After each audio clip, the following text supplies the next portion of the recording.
علیہ وسلم سے تحقیق کیے بغیر صدیق اکبر نے کیا فرمایا؟ کہا اگر اللہ کے نبی نے، میرے رسول نے یہ بات کہی ہے تو میں اس کی تصدیق کرتا ہوں۔ تو نبی کریم صلی اللہ علیہ وسلم نے آپ کا نام صدیق رکھا۔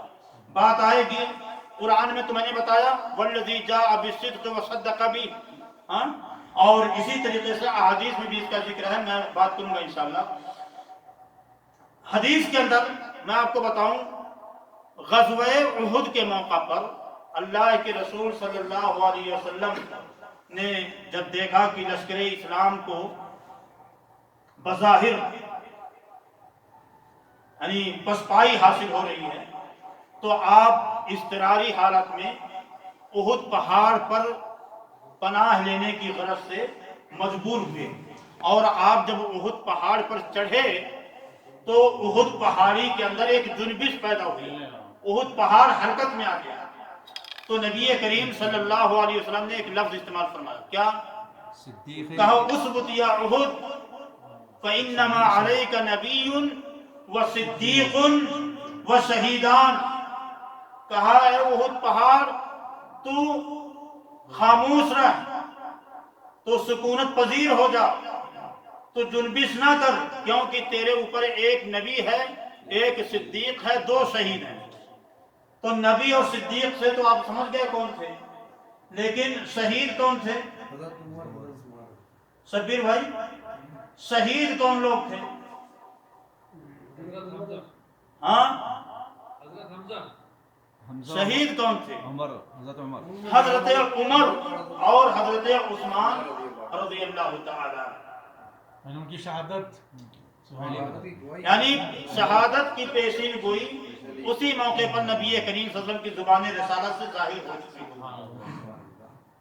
تو اللہ کے نبی صلی اللہ علیہ وسلم نے وہاں بھی حضرت ابو بکر رضی اللہ تعالیٰ عنہ کو صدیق کے لقب سے سرفراز فرمایا۔ اسی طریقے سے ثانی اثنین کے بارے میں نے بتایا، اور صاحب کے بارے میں بھی بتایا۔ تو یہ چار القاب تھے نبی کریم صلی اللہ علیہ وسلم کے۔ یہ جلیل القدر صحابی، ان کی ازدواجی زندگی پر بھی تھوڑا سا ایک نظر ڈال لیتے ہیں۔ صدیق اکبر رضی اللہ تعالی عنہ نے متحقق روایات کے مطابق 4 شادیاں کی، اور ایک روایت ملتی ہے کہ 5 شادیاں کی، لیکن متحقق جو روایت ہے وہ یہ ہے کہ 4 شادیاں کی۔ 2 شادیاں آپ نے ہجرت سے پہلے، اور 2 شادیاں آپ نے ہجرت کرنے کے بعد۔ اور دوسری بات کہ آپ کی کل 6 اولاد تھیں، جن میں سے 3 ذکور یعنی بیٹے، اور 3 اناث یعنی صاحبزادیاں۔ بیٹوں کے نام کون بھائی بتائیں گے؟ اور یہ زوم پر بھی چل رہا ہے، اگر کوئی جواب دینا چاہتا کوئی بھائی تو دے سکتا ہے، اگر کچھ بھائی ہیں اس پر شریک ہیں تو وہ بھی جواب دے سکتے ہیں۔ بیٹوں کے نام کیا ہیں؟ 3 بیٹے اور 3 بیٹیاں، کون بھائی بتائیں گے؟ حضرت صدیق اکبر رضی اللہ تعالیٰ عنہ کی کل 6 اولاد، 3 بیٹے 3 بیٹیاں۔ ہاں ماجد بھائی، ایک تو حضرت عائشہ ہے،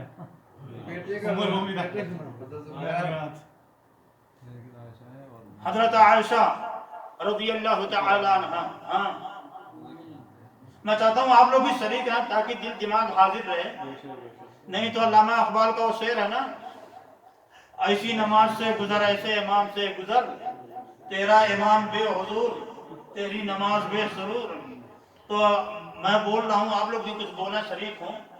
حضرت عائشہ رضی اللہ تعالی عنہ، ہاں بابو بھائی، دین محمد بھائی، اسماء بکر، حضرت اسماء، ماشاء اللہ، حضرت اسماء بنت ابی بکر ذات النطاقین، ذکر آئے گا انشاءاللہ، ذات النطاقین۔ ہاں شبیر بھائی، راشد بھائی، عبد الرحمن، اور دوسرے بیٹے عبداللہ، اور تیسرے بیٹے محمد، اور دونوں یہ بیٹیاں کون؟ حضرت اسماء اور حضرت عائشہ، اور ایک تیسری بیٹی ام کلثوم، ایک بیٹی تو اللہ کے نبی صلی اللہ علیہ وسلم کی ام کلثوم کے نام سے معروف ہیں. حضرت ابو بکر کی بھی ایک بیٹی تھی، صاحبزادی تھی، جن کا نام ام کلثوم ہے. یہ 3 بیٹے 3 بیٹیاں، عبد الرحمن، عبداللہ، محمد، یاد رکھیں گے، اسما، عائشہ، ام کلثوم. صدیق اکبر رضی اللہ تعالی عنہ کی والدہ کا نام کیا تھا؟ میں نے کیا بتایا تھا؟ سلمہ بنت صخر ام الخیر. باپ کا نام ابو قحافہ عثمان بن عامر بن عمرو. اور آپ سب سے بڑے تاجر، سب سے بڑے خوشحال گھرانے سے تعلق رکھنے والے. اسی طریقے سے حضرت ابو بکر رضی اللہ تعالی عنہ کی جو 4 زوجات ہیں ان میں سے ایک نام آتا ہے ام رومان. ام رومان، یا کچھ لوگ بتاتے ہیں کہ ام رومان، ام رومان یا ام رومان. اسی طریقے سے ایک دوسری آپ کی زوجہ کا نام، ان کا نام تھا حبیبہ بنت خارجہ، حبیبہ بنت خارجہ. اور تیسری زوجہ کا نام اسما بنت امیس. اور ایک چوتھی زوجہ کا نام، بلکہ یہ پہلی زوجہ ہے، ام قتیلہ یا ام قتیلہ، ام قتیلہ یا ام قتیلہ، جو جو عبد العزیٰ کی بیٹی تھی. تو ام قتیلہ یا ام قتیلہ یہ پہلی زوجہ ہیں جن سے کون پیدا ہوئے، اس لیے میں نے نام بتایا اولاد کے. ان سے پیدا ہوئے کون؟ بڑے بیٹے سیدنا عبداللہ بن ابو بکر، اور آپ کی بڑی بیٹی اسما. غور کیجئے گا جنید بھائی، غور کیجئے گا. ام قتیلہ سے کون پیدا ہوئے؟ حضرت عبداللہ بن ابو بکر اور اسما بنت ابو بکر. اور دوسری جو بیوی تھی جن کو ام رومان یا ام رومان کہا جاتا ہے، ان کا اصل نام تھا زینب. ان کا نام تھا زینب بنت عامر بن اویمر. اور ایک بات بتاؤں، ان کے والد کے جو والد تھے ان کا بھی نام عامر تھا، یعنی دادا، اور ان کے نانا جو تھے ان کا بھی نام عامر تھا. تو زینب بنت عامر بن اویمر اور وہ عثمان بن عامر بن عمرو، سمجھ بات آئی؟ تو ام رومان یعنی زینب بنت عامر سے کون پیدا ہوئے؟ حضرت عبد الرحمن بن ابو بکر اور حضرت عائشہ رضی اللہ تعالیٰ. باپ ایک ہے، ماں دونوں کی 2 ہیں، عبداللہ اور اسما ام قتیلہ سے، اور عبد الرحمن اور عائشہ ام رومان سے. اور ایک تیسرا نکاح جو آپ نے کیا تھا وہ حبیبہ بنت خارجہ بن زید سے کیا تھا. ان سے آپ کی سب سے چھوٹی بیٹی ام کلثوم پیدا ہوئی، ام کلثوم. اللہ اکبر. اور آپ نے ایک جو چوتھی شادی کی اسما بنت امیس رضی اللہ تعالی عنہا سے، کس کی بیوی تھی پہلے؟ حضرت جعفر بن ابو طالب رضی اللہ تعالی عنہ کی بیوی تھی. حضرت جعفر بن ابو طالب جب جنگ موتا کے موقع پر شہید ہو گئے تو حضرت ابو بکر رضی اللہ تعالی عنہ نے ان سے شادی کی. کن سے؟ اسما بنت امیس سے. اور اسما بنت امیس سے شادی کرنے کے بعد حضرت ابو بکر کی ایک اولاد پیدا ہوئی جن کا نام کیا تھا؟ محمد. سمجھ بات آ گئی؟ اب سمجھ بات آ گئی. ام کلثوم تیسری بیوی سے. تیسری بیوی کون ہے؟ حبیبہ بنت خارجہ. اور محمد بن ابی بکر کس سے پیدا ہوئے؟ اسما بنت امیس سے. اور حضرت عائشہ اور حضرت عبد الرحمن یہ ام رومان سے پیدا ہوئے، اور عبداللہ اور حضرت اسما رضی اللہ تعالی عنہما یہ کس سے پیدا ہوئے؟ ام قتیلہ سے۔ اور سمجھ بات آ گئی نا؟ یہ 3 بیٹے 3 بیٹیاں۔ میں اب آپ کو بتانے جا رہا ہوں، یہ کیا نام ہے ان کا؟ اسما بنت امیس سے جو پیدا ہوئے محمد بن ابی بکر، یہ اللہ کے یہ جلیل القدر بندے حضرت ابو بکر صدیق اکبر رضی اللہ تعالی عنہ کی حیات میں نہیں پیدا ہوئے۔ ان کے انتقال کے بعد یہ اپنی ماں کے شکم میں تھے، اور جب حضرت ابو بکر کا انتقال ہوا تو یہ محمد اس دنیا میں تشریف لائے، محمد بن ابی بکر۔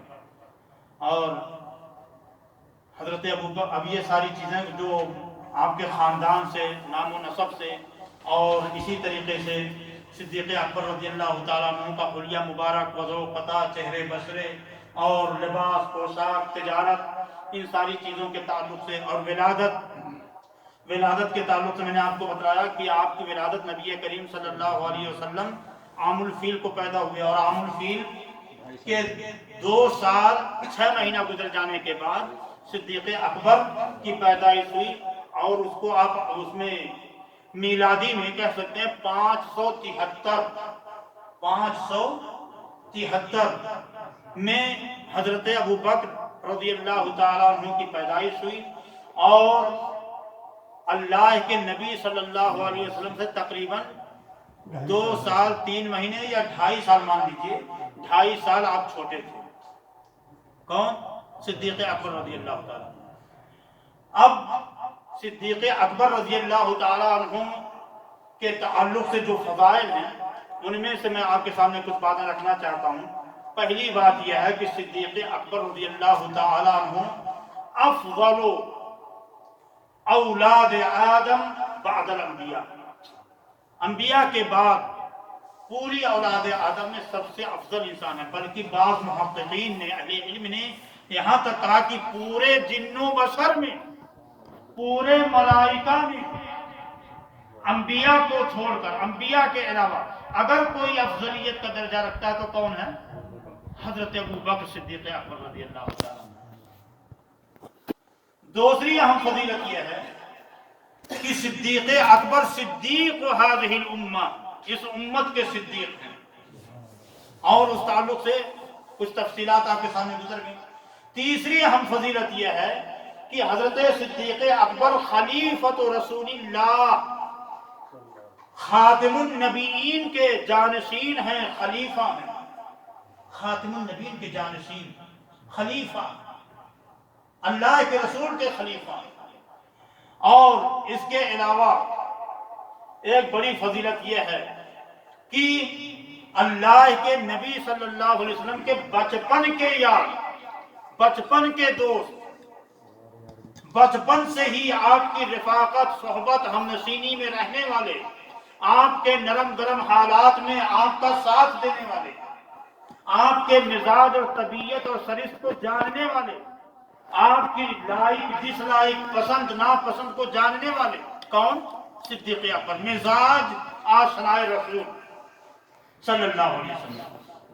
چوتھی بڑی فضیلت یہ ہے کہ یار غار ہیں نبی کریم صلی اللہ علیہ وسلم کے، جب کوئی نہیں تھا آپ کے ساتھ تو صدیق اکبر تھے۔ اور ایک پانچویں فضیلت کہ نبی کریم صلی اللہ علیہ وسلم کے گھرانے سے مصاہرت تھی۔ مصاہرت کا مطلب سسرالی رشتہ تھا، اللہ کے نبی صلی اللہ علیہ وسلم کی سسرال تھی آپ کے گھرانے کے اندر، اللہ کے نبی آپ کے داماد، اور صدیق اکبر سسر ہیں، اللہ اکبر۔ اور ایک بڑی فضیلت، پانچویں یا چھٹی فضیلت یہ ہے کہ آپ کاتب وحی ہوئی ہیں، کاتب وحی ہوئی ہیں۔ اور ساتویں بڑی فضیلت یہ بھی ہے کہ اول من اسلم من الرجال، کہ مردوں میں سب سے پہلے اسلام قبول کرنے والے کون؟ حضرت ابو بکر رضی اللہ تعالیٰ عنہ۔ اسی طریقے سے ایک اور فضیلت جو بہت کم لوگ بیان کرتے ہیں، اور بہت کم لوگ جانتے ہیں کہ نبی کریم صلی اللہ علیہ وسلم نے ایک حدیث میں بیان فرمایا، وہ حدیث میں بیان کروں گا انشاءاللہ۔ آپ نے ارشاد فرمایا، کہا اگر میں دنیا میں کسی کو خلیل بناتا تو صدیق کو بناتا، ابو بکر کو بناتا، لیکن اللہ نے چونکہ مجھے اپنا خلیل بنا لیا ہے تو میں ابو بکر کو اپنا دینی اور اسلامی بھائی بناتا ہوں۔ اور ایک بات اور، نبی کریم صلی اللہ علیہ وسلم کے کیا تھے؟ سسر تو تھے ہی، داماد تھے، کیا ہی نبی کریم صلی اللہ علیہ وسلم کے ہم زلف بھی تھے، ہم زلف۔ ساہو جانتے ہیں؟ ساہو یا ہم زلف، انشاءاللہ وہ ساری باتیں آئیں گی۔ میں آپ سے یہاں صدیق اکبر رضی اللہ تعالیٰ عنہ کی ساری تفصیلات بیان کر کے میں اس اہم موضوع پر لانا چاہتا ہوں کہ صدیق اکبر نے دعوت اسلام کے لیے رسول پاک صلی اللہ علیہ وسلم کی کہاں کہاں مدد فرمائی اور کس طرح سے ہمدردی، غم گساری، خیر خواہی کا مظاہرہ کیا، کہاں کہاں کتنی قربانیاں تجھ دی۔ آپ نے اپنا مال و منال، درہم و دینار، تجارت، کاروبار، آل و اولاد، سب کچھ اسلام کے نام پر اور رسول اللہ کی عظمت کے نام پر قربان کر دیا۔ صدیق اکبر رضی اللہ تعالی عنہ ایسی شخصیت ہے کہ تنہا صدیق اکبر جب اسلام قبول کیے اور اللہ تعالی نے ان اصحاب پیغمبر کی تعریف بیان فرمائی کہ السابقون اولون من المہاجرین والانصار، اللہ نے تعریف بیان فرمائی، ان سبقت لے جانے والوں میں سے یہ پہلے شخص ہیں مردوں میں جنہوں نے اسلام قبول کیا، اور اسلام قبول کر لینے کے بعد ان کے ہاتھ پہ، خود ان کے ہاتھ پر 5 یا 6 بڑی اہم شخصیات نے شروعات میں اسلام قبول کیا، اور یہ وہ اہم شخصیات، ہستیاں اور اصحاب پیغمبر ہیں جو عشرہ مبشرہ میں شامل ہیں۔ کون بھائی بتائیں گے؟ طلحہ بن عبید اللہ، طلحہ بن عبید اللہ، اور ابو عبیدہ ابن الجراح، اور سلمان، عثمان بن عفان، عثمان بن عفان، یہ لوگوں کے نام بتا رہا ہوں جنہوں نے حضرت صدیق اکبر کے ہاتھ پر اسلام قبول کیا، عشرہ مبشرہ میں سے ہیں، اور اصحاب بدر میں سے ہیں، اور السابقون الاولون میں سے ہیں، اور اللہ تعالیٰ نے ان کے ذریعے سے اسلام کو قوت پہنچائی۔ عثمان بن عفان، طلحہ بن عبید اللہ، ابو عبیدہ بن جراح، اور سعد بن ابی وقاص، جن کے بارے میں اللہ کے نبی صلی اللہ علیہ وسلم نے کیا ارشاد فرمایا؟ ارمی یا سعد، اے سعد تیر پھینکو دشمنوں کو، فدا کا ابی و امی، میرے ماں باپ اے سعد تمہارے اوپر قربان۔ اسلام کے سب سے پہلے کون تیر انداز تھے؟ سعد بن ابی وقاص، جن کا نشانہ کبھی چوکتا نہیں تھا۔ اللہ اکبر، یہ شخصیات۔ تو صدیق اکبر رضی اللہ تعالیٰ عنہ نے سب سے پہلی بنیادی بات کہ آپ نے اللہ کے نبی صلی اللہ علیہ وسلم کو اپنے مشاہدات میں، تجربات میں دیکھا تھا۔ آپ نے جانچ اور پڑتال کی تھی کہ جو نبی، جو شخص، میرا جو دوست کبھی دنیاوی امور کے تعلق سے جھوٹ نہیں بولتا، وہ دین کے معاملے میں اور خاص طور سے اللہ کے حوالے سے کیسے جھوٹ بول سکتا؟ تو اللہ کے نبی نے جم ہی یہ پیغام دیا کہ صدیق یا ابو بکر، مجھ کو میرے رب نے رسول بنایا ہے، میرے اوپر یہ آیات نازل ہوئی ہیں۔ حضرت ابو بکر صدیق اکبر رضی اللہ تعالیٰ عنہ پہلے شخص تھے جنہوں نے بڑی وارفتگی، بڑی شیفتگی اور والہانہ انداز میں اللہ کے نبی صلی اللہ علیہ وسلم کی دعوت کو قبول کیا، اور دعوت قبول کر لینے کے بعد پھر یہ نہیں کہ اپنے نبی کو، اپنے رسول کو، اپنے یار، اپنے دوست کو بے یار و مددگار چھوڑ دیا، بلکہ ہر قدم پہ، ہر پل، ہر آن، ہر لمحہ، ہر گام، ہر ہر موڑ پر نبی کریم صلی اللہ علیہ وسلم کا ساتھ دیتے رہے صدیق اکبر رضی اللہ تعالیٰ عنہ۔ اور ایک وقت آیا جب عقبہ بن ابی معیط نے صحن حرم میں نبی کریم صلی اللہ علیہ وسلم کے گلے میں پھندا ڈال کر آپ کو اس قدر سختی کے ساتھ پھینچا کہ ایسا لگ رہا تھا کہ جیسے ابھی آپ کا دم نکل جائے گا۔ صدیق اکبر بھاگتے ہوئے آئے، آپ کو پتا چلا بھاگتے ہوئے آئے، عقبہ کو آپ نے دھکا دیا، عقبہ لڑکھڑاتا ہوا دور گرا اور آپ نے وہ پھندا نبی کریم صلی اللہ علیہ وسلم کے گلے سے آپ کی گردن مبارک سے نکالا۔ پھر اس کے بعد دار الندوہ میں بیٹھے ہوئے لوگ کفار حضرت ابو بکر کے اوپر پھر پڑے، اتنا مارا، اتنی زد و کوب کیا، آپ کو اتنی اذیتیں دیں کہ صدیق اکبر کے اوپر غصی طاری ہو گئی، آپ جو ہے غصی طاری ہو گئی اور بے ہوش ہو کر گر پڑے۔ آپ کو اٹھا کر کے آپ کے گھر لے جایا گیا، تو جب ہوش آیا تو آپ نے یہ نہیں پوچھا کہ میں کہاں ہوں، کیسے ہوں، یہ کیا حالات ہیں، میرے ساتھ کیا ہوا، کیا ماجرا پیش ہے، نہیں، بلکہ آپ کی زبان مبارک سے نکلنے والا پہلا لفظ کیا تھا کہ میرے رسول کیسے ہیں صلی اللہ علیہ وسلم، میرے رسول کیسے ہیں، میرے نبی کیسے ہیں، رسول پاک کا کیا حال ہے۔ یہ والہانہ محبت، یہ عقیدت ہوتی ہے۔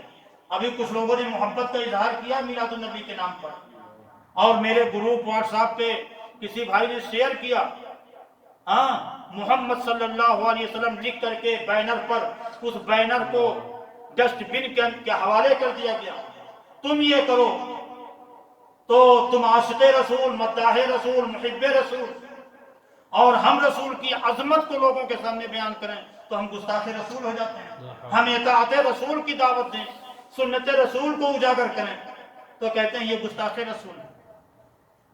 یہ ہے والہانہ محبت۔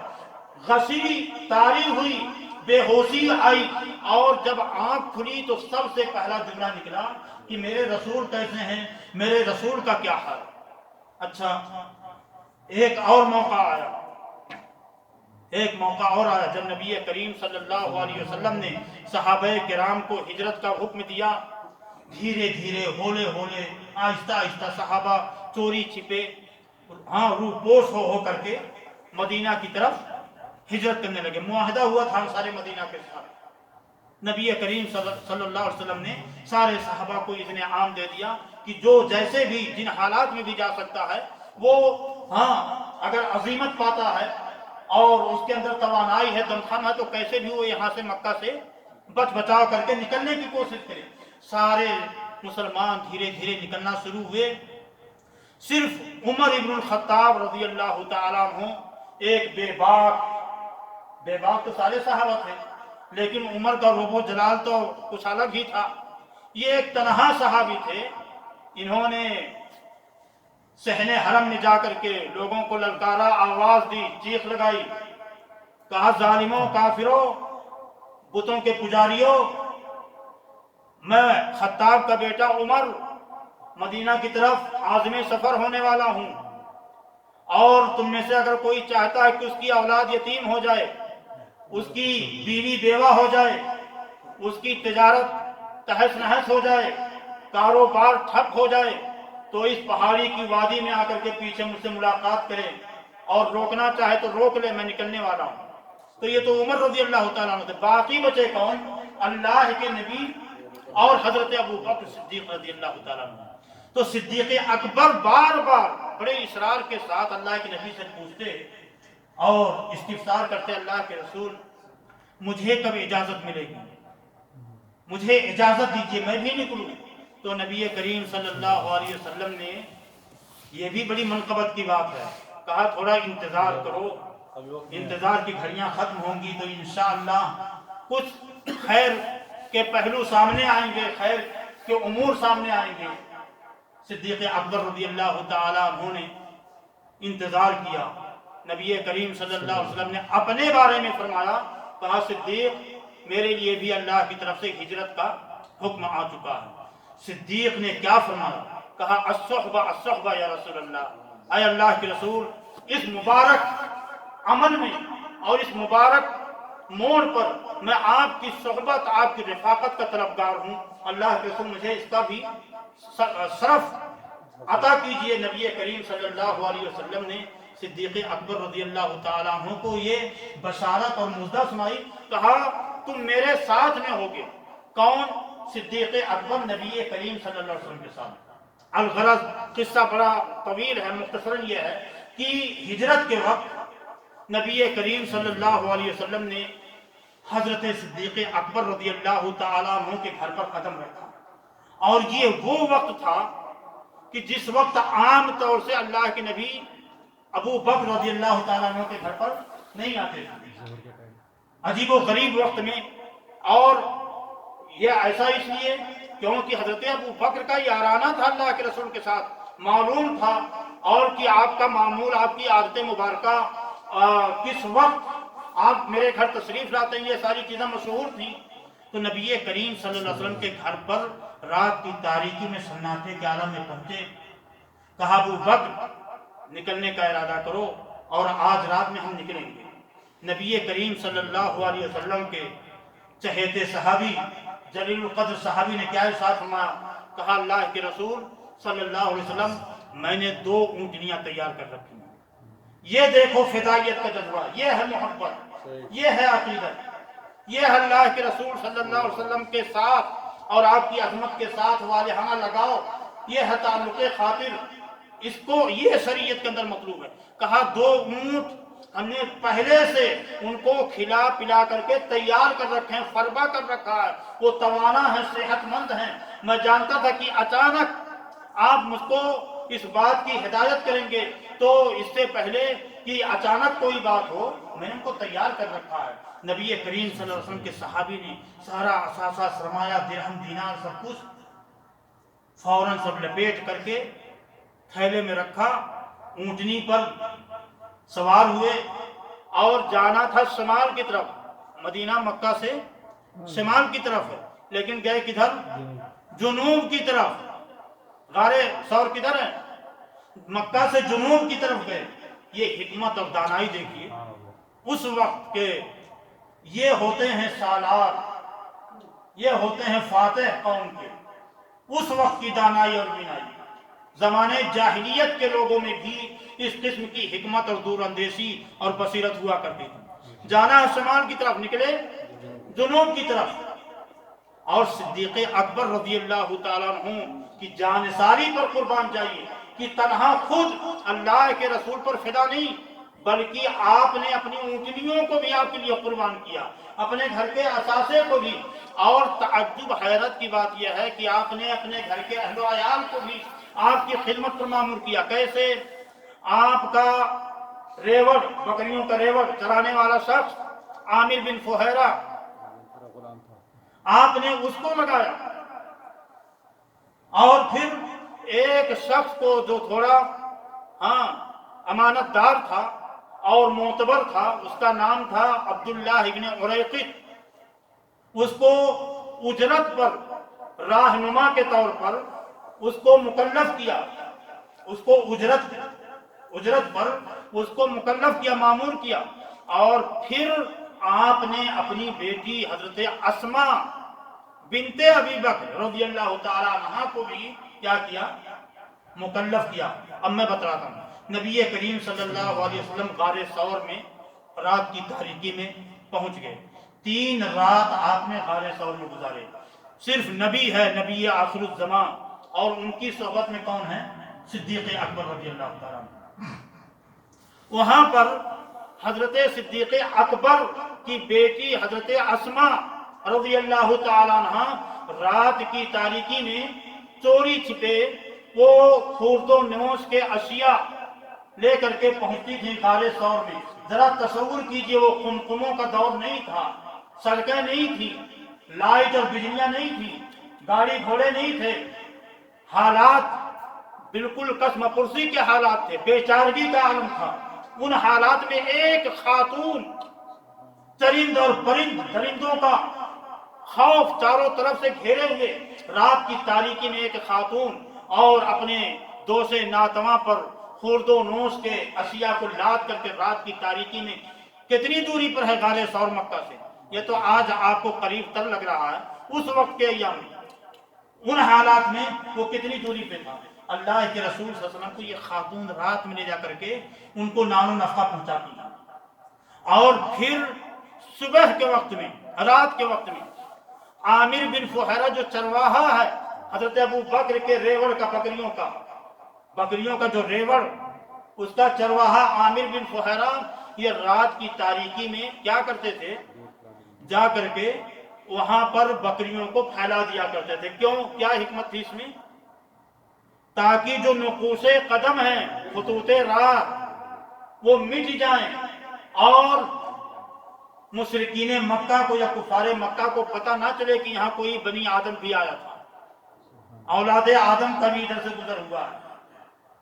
اور اسی طریقے سے انہی ایام میں مشرکین مکہ کو جب پتہ چلا کہ محمد صلی اللہ علیہ وسلم ہجرت کرنے والے ہیں، تو انہوں نے، وہ بڑا لمبا واقعہ بعد میں انشاءاللہ کبھی بیان کروں گا، کہ اللہ کے رسول صلی اللہ علیہ وسلم جب گھر سے نکلنے لگے اپنے گھر سے، تو اس وقت کا کیا سما تھا، کیا عالم تھا۔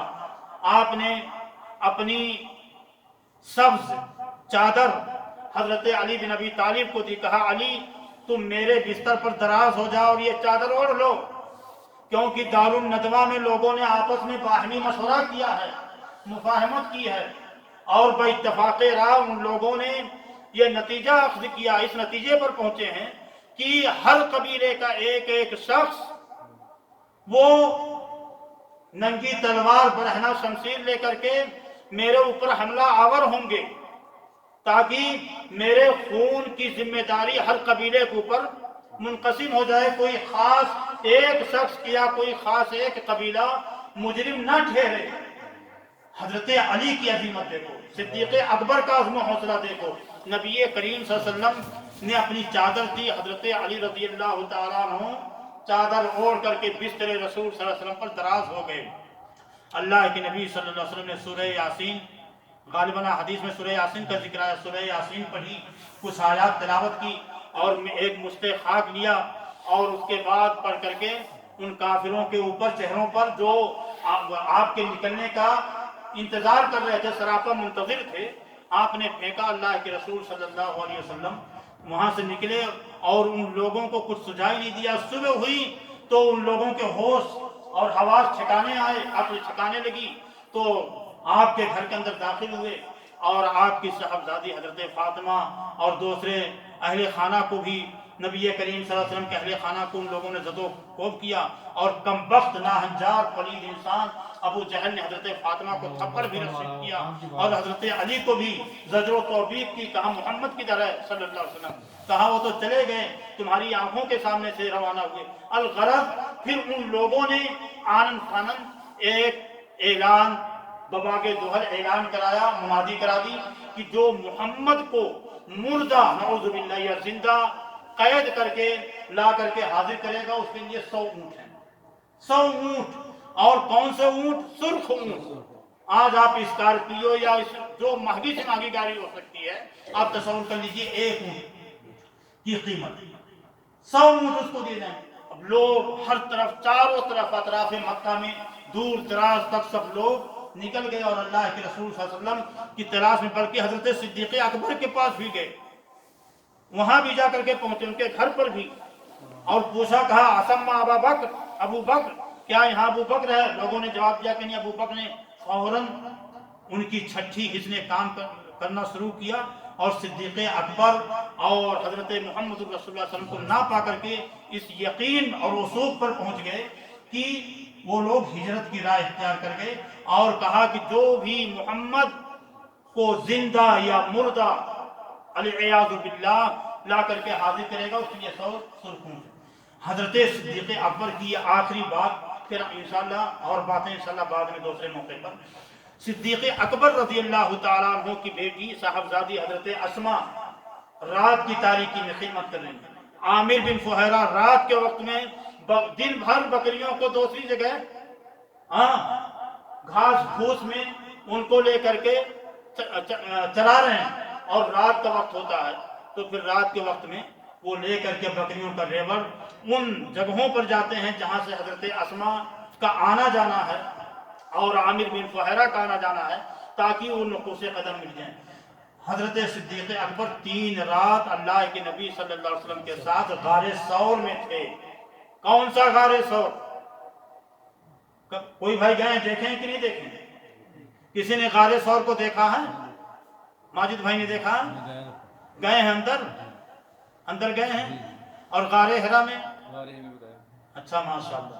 غار ثور میں میں قریب تک پہنچا ہوں اور غار حرا پر بھی میں گیا ہوں اوپر تک۔ جاتے ہوئے کم سے کم 1 گھنٹہ لگتا ہے اور آتے ہوئے آدھا گھنٹہ لگتا ہے۔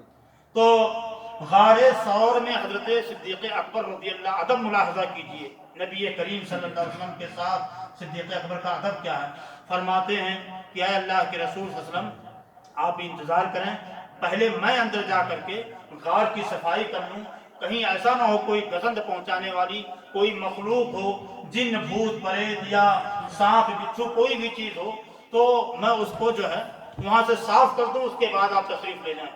گئے، آپ نے پورے غار کو صاف کیا اور اس کے بعد صاف کر لینے کے بعد حضرت صدیق اکبر نے نبی کریم صلی اللہ علیہ وسلم کو غار کے اندر بلایا اور اللہ کے رسول صلی اللہ علیہ وسلم تھکے ہارے صدیق اکبر کے زانوں پر اللہ اکبر سو گئے، اور ایک سوراخ جو باقی رہ گیا تھا جس کو حضرت صدیق اکبر نے بند نہیں کیا، اس سوراخ میں آپ نے اپنے انگوٹھے کو ڈال دیا تاکہ کہیں کوئی سانپ یا بچھو اس میں سے نکل کر کے رسول پاک صلی اللہ علیہ وسلم کو گزند نہ پہنچائے۔ تو صدیق اکبر رضی اللہ تعالیٰ عنہ کچھ وقفے کے بعد انہوں نے محسوس کیا کہ کسی جانور نے ان کے انگوٹھے کو کاٹ لیا، سانپ یا بچھو نے کاٹ لیا ہے، زہریلے جانور نے۔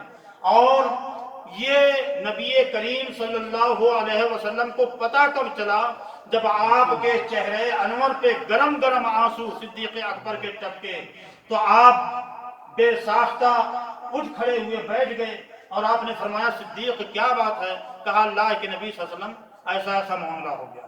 اس کے بعد اب کفار مکہ، میں جو بات کہنے جا رہا ہوں، جب کفار مکہ اعلان سن کر کے انعام کے لالچ میں بالکل پریشان سرگرداں نبی کریم صلی اللہ علیہ وسلم کی تلاش میں نکلے تھے، صدیق اکبر نے اچانک ناگہانی کہا اے اللہ کے رسول صلی اللہ علیہ وسلم، یہ کفار مکہ، یہ ہماری قوم کے لوگ، یہ ہمارے سروں پر پہنچ چکے ہیں، اگر ان میں سے کوئی ایک بھی شخص اپنے پاؤں کی طرف دیکھے گا نیچے، لَأَبْصَرَنَا، تو ہم کو دیکھ لے گا، ہم اس کی نظر میں آ جائیں گے۔ اللہ کے نبی صلی اللہ علیہ وسلم نے کیا ارشاد فرمایا؟ اللہ اکبر، کہا ثانی اثنین اذ ہما فی الغار اذ یقول لصاحبہ لا تحزن ان اللہ معنا۔ ان دونوں میں سے ہر ایک اللہ پہ توکل، اعتماد، یقین، اللہ پہ بھروسہ، سہارا اللہ کا، آسرا اللہ کا، یقین اللہ کی ذات پر، اللہ کے رسول صلی اللہ علیہ وسلم کا وہ کلمہ، اس پر آپ غور کیجئے۔ کہا اذ یقول لصاحبہ، جب یہ دونوں غار میں تھے تو میرا نبی، میرا رسول اپنے دوست سے کہہ رہا ہے لا تحزن، غم نہ کر، ان اللہ معنا، یقیناً اللہ ہمارے ساتھ ہے، اللہ ہمارے ساتھ ہے۔ یہ لا تحزن کا کلمہ جنید بھائی میں اس پر لانا چاہ رہا ہوں، بات ختم کر دے رہا ہوں۔ لا تحزن، امام سہیلی رحمۃ اللہ علیہ فرماتے ہیں یہ نہیں کہا کہ لا تخف، ڈرو مت، کہا لا تحزن، غم نہ کرو، کیونکہ صدیق اکبر کو اپنی نہیں پڑی تھی، اپنی نفس کا اندیشہ، اپنے نفس پر خوف نہیں تھا، غم اور فکر جو دامن گیر تھی وہ رسول پاک صلی اللہ علیہ وسلم کے تعلق سے تھا، تو اسی لیے اللہ نے فرمایا، رسول اللہ نے کیا فرمایا؟ لا تحزن، کہا کہ غم نہ کرو، میرے تعلق سے مت سوچو، ان اللہ معنا، یہ نہیں کہا کہ لا تخف، تم خوفزدہ کیوں ہو، اندیشے میں کیوں ہو، کیوں پریشان ہو رہے ہو، نہیں، کہا لا تحزن، غم نہ کرو، یعنی میرے تعلق سے کسی فکر اور اندیشے میں مبتلا نہ ہو، ان اللہ معنا، یقیناً اللہ ہمارے ساتھ ہے۔ اور حدیث کی کتابوں میں ہے کہ حضرت نبی کریم صلی اللہ علیہ وسلم نے فرمایا کہ اے ابو بکر ان دونوں کے بارے میں تمہارا کیا خیال ہے؟ اللہ ثالثہما، جن کا تیسرا اللہ ہے۔ اللہ اکبر۔ اور یہ انبیاء، سارے انبیاء کا یہی حال ہے، آپ دیکھ لو سارے انبیاء کا توکل اللہ کی ذات پر، اور جو اتقیاء ہوتے ہیں، صلحاء ہوتے ہیں، اللہ والے ہوتے ہیں، صدیقین شہداء ہوتے ہیں، یقیناً ان کا توکل اللہ کی ذات پر۔ میں یہ پیغام دینا چاہ رہا ہوں پروگرام کے آخر میں، اور انشاءاللہ موضوع کا باقی مادہ حصہ انشاءاللہ اگلے ہفتے میں بیان کروں گا، کیونکہ بہت اہم معلومات سوال ادھوری رہ گئی ہے، باقی رہ گئی ہے۔ تو یہ پیغام دینا چاہتا ہوں کہ سارے انبیاء کا توکل اللہ کی ذات پر کس قدر مضبوط، قوی سے قوی تر، مستحکم سے مستحکم۔ حضرت موسیٰ علیہ السلام کی قوم نے کہا، کیا فرمایا؟ کہا موسیٰ انا لمدرکون، موسیٰ علیہ فرعون کی قوم، اس کا لشکر پورے جاہو جلال کے ساتھ ہمارے پیچھے پڑا ہوا ہے، ہم تو پکڑ لیے جائیں گے۔ تو کیا کہا حضرت موسیٰ نے؟ کہا کلا ان ربی معی سیہدین، اے میری قوم کے لوگوں، ہرگز نہیں، کلا ہرگز نہیں، یقیناً میرا رب میرے ساتھ ہے، سیہدین، اور رہنمائی کرے گا۔ حضرت ابراہیم علیہ السلام نے جب آگ میں جانا ہوا تو حضرت ابراہیم علیہ السلام کا پورا توکل اعتماد اللہ کی ذات پر۔